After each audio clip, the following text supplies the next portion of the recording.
Hello and welcome back to the channel. My name is Zach, and on this channel it's mostly science fiction and fantasy reviews, but on once a week it is the chance to catch up on everything I read across all genres, not just one single book, as well as talk about what I watch, which is mostly movies, foreign or sci-fi fantasy.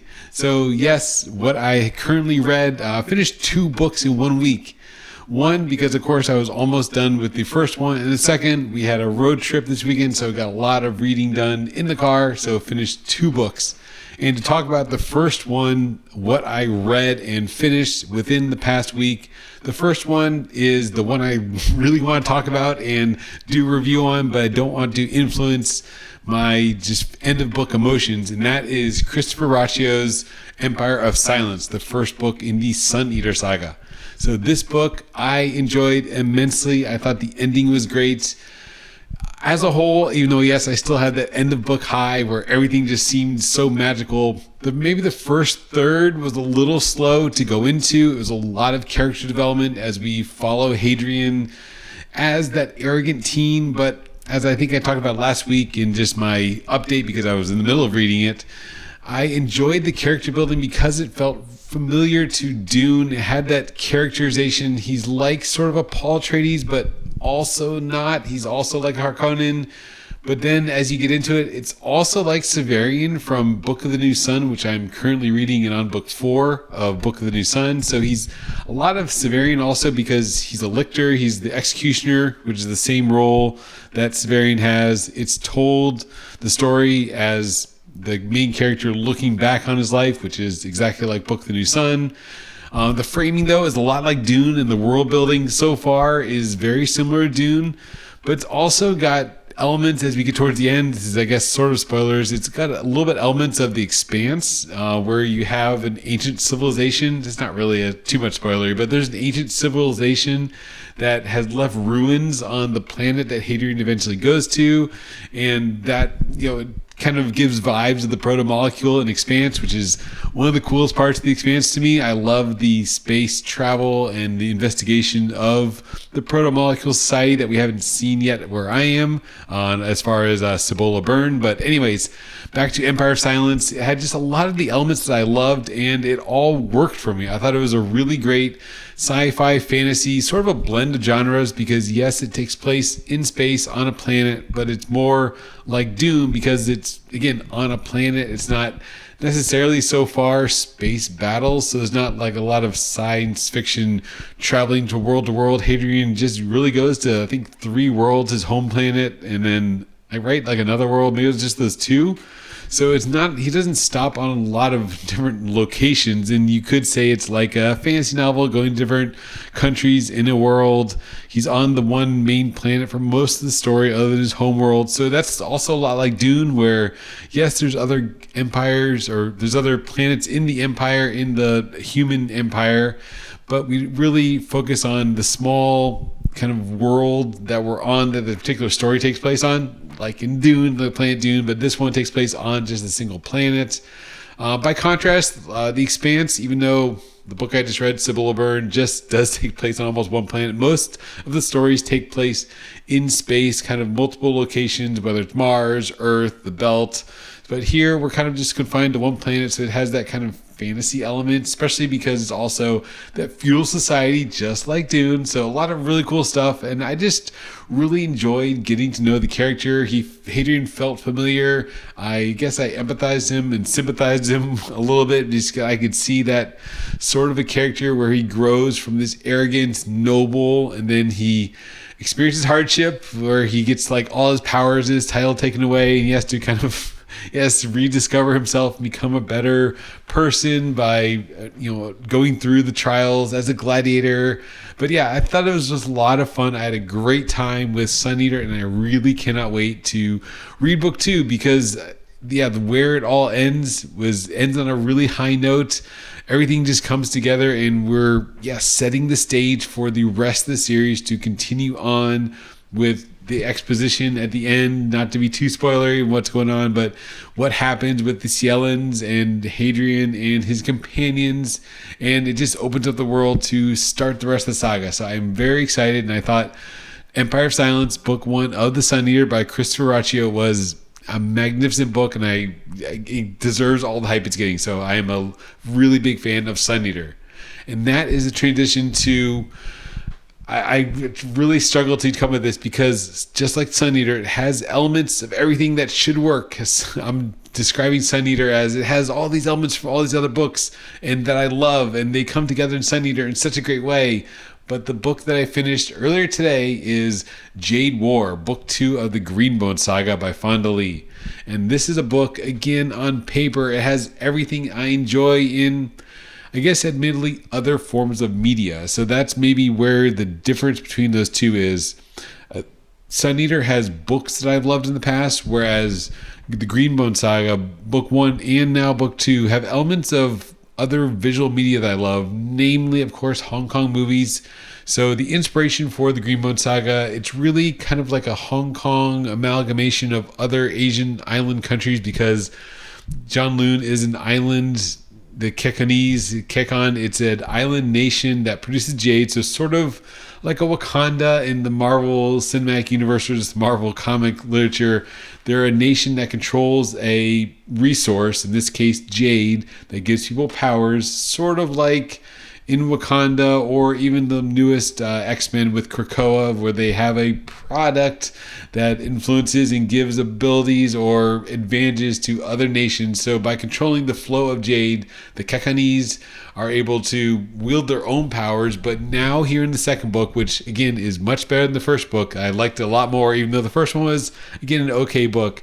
The fact that now we're getting into international politics. So where I was going with this island nation, the first book was it was clan on clan warfare between like two rival triad gangster groups, mafia groups, warring on the island over control of this raw material that gives people enhanced abilities, their jade powers.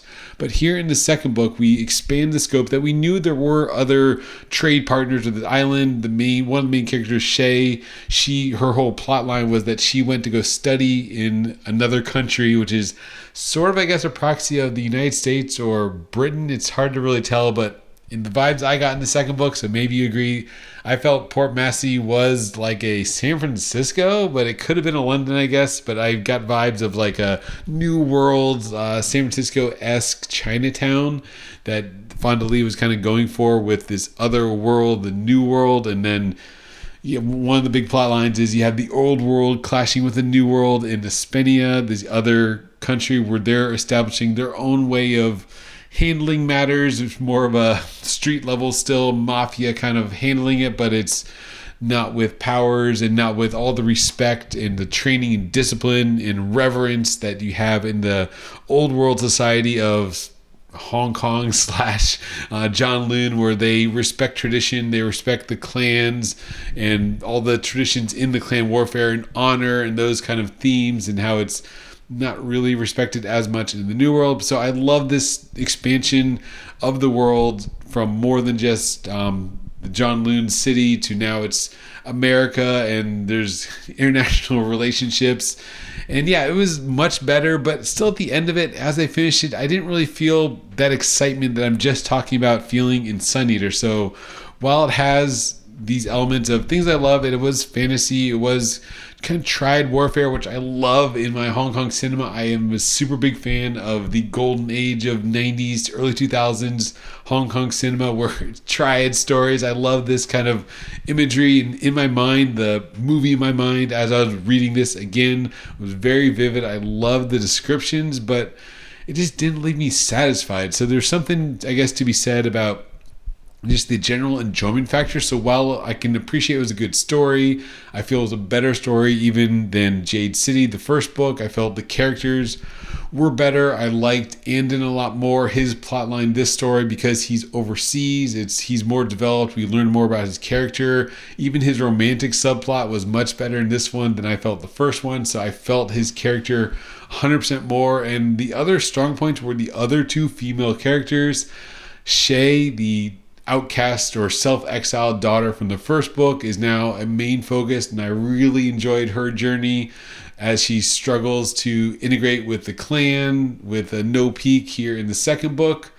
And then Hilo's wife, I loved Make Wen a lot. I thought her plot line with she's also kind of struggling to not struggling, but just showing her place in the clan, in the tribe, because she's a Stone Eye, someone who cannot use Jade, but she's always the constant like foil to Hilo, who is now the pillar in the second one. So her character was just really well as a foil to Hilo. We didn't get as much Hilo development, which is, I guess, as much as I liked him maybe in the first one, because he was the kind of the violent, action-oriented man in the first one. Here we don't see his character as much. We see, there are definitely some scenes in here with Hilo that were, interesting to watch, and as from a character development standpoint, but I was more invested in, I guess, Wen as a foil to Hilo, and then Shay as she played off Hilo. So while Hilo was still the center of the tribe as the new leader of the tribe here in the second book, I like the people in his orbit, I guess, more, even though he was, main plot line throughout the book. So again,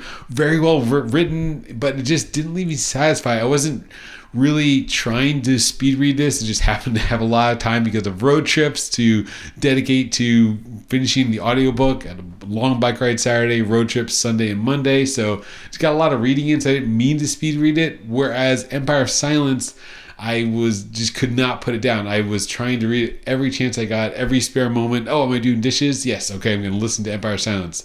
Can I do laundry? Yes, I'm going to get a few, chapters in of Empire of Silence. I just could not stop reading Empire of Silence. Whereas Jade War was just okay. So if I had to rate it, this isn't a review, but it was just sort of like a okay, slightly better than okay. But I'll do a full review, even though that was almost the full review right there, of Jade War by Fonda and Empire of Silence by Ruocchio. So then what I am reading now, since I finished Jade War earlier and still had more car ride to finish, we started Breakneck, China's Quest to Engineer the Future by Dan Wang. This is a book that, nonfiction, it's another, as I've talked about on this channel, a story of China, kind of an analysis of China. This time, the rise of China, sort of like the other book where it's sort of through the supply chain lens.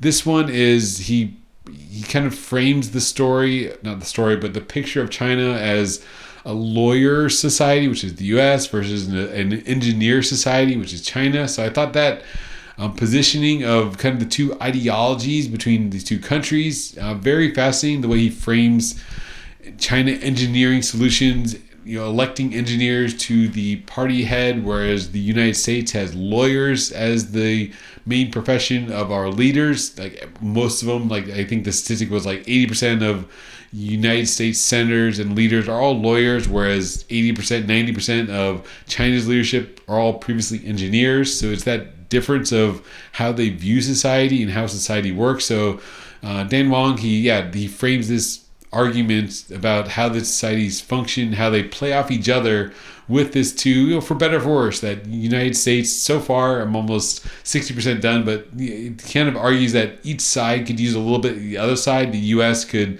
prioritize things like infrastructure and engineering feats, building things again, more so than just intellectual pursuits and lawyering and stopping everything. Whereas on the flip side, some of these early chapters have shown, yes, China just builds things to build it without considering some of the implications, the costs, the things that we should consider, and why so much the red tape and lawyer-esque things are developed in the West, these procedures.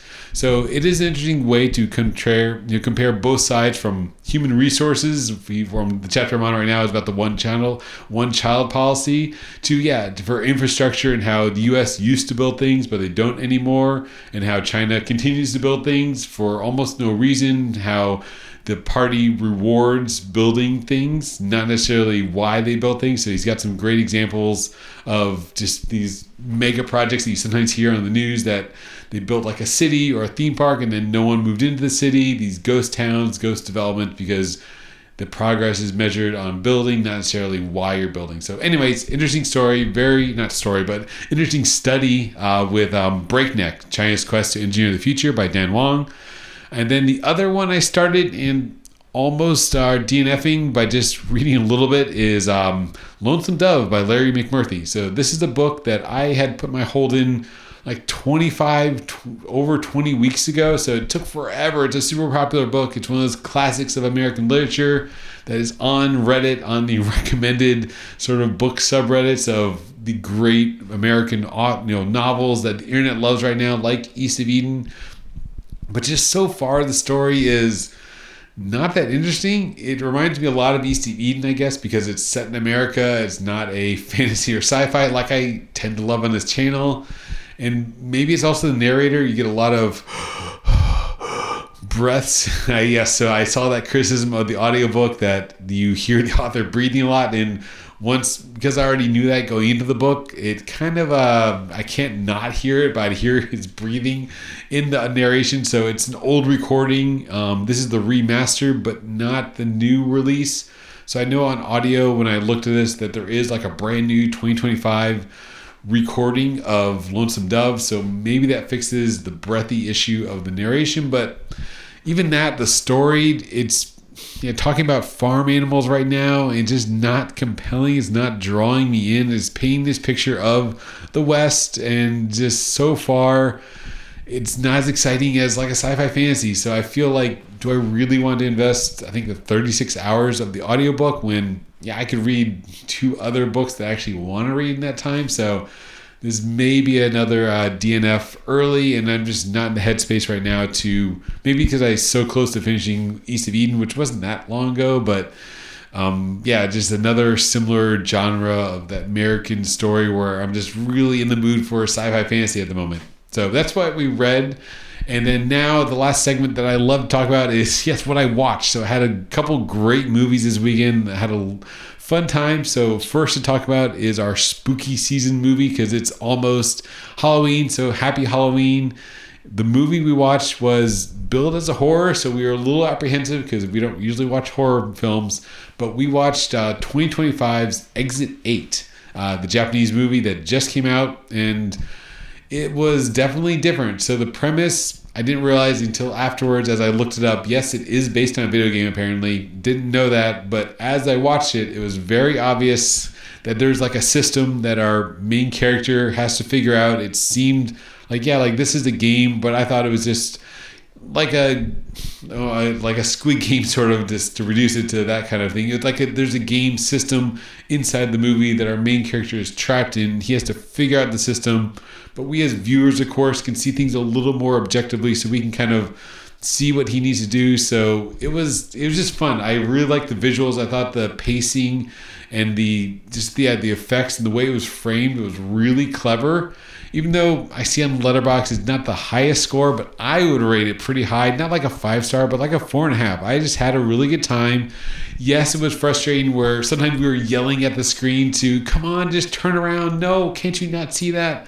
But I guess maybe it's the character in the moment, and we were expecting him to do something different, and you really want to do something. So maybe that's, I guess, intentional, that they want the viewer to be engaged, because by this point in the movie, you understand the system. We do from the outside, so you're like, why didn't you make the correct decision? Or maybe that's just a trope of all horror movies where we as the viewer are yelling at the screen to, don't walk into that room, the killer's behind the door. Not that there's a killer in this movie, but anyways, it's a lot of fun.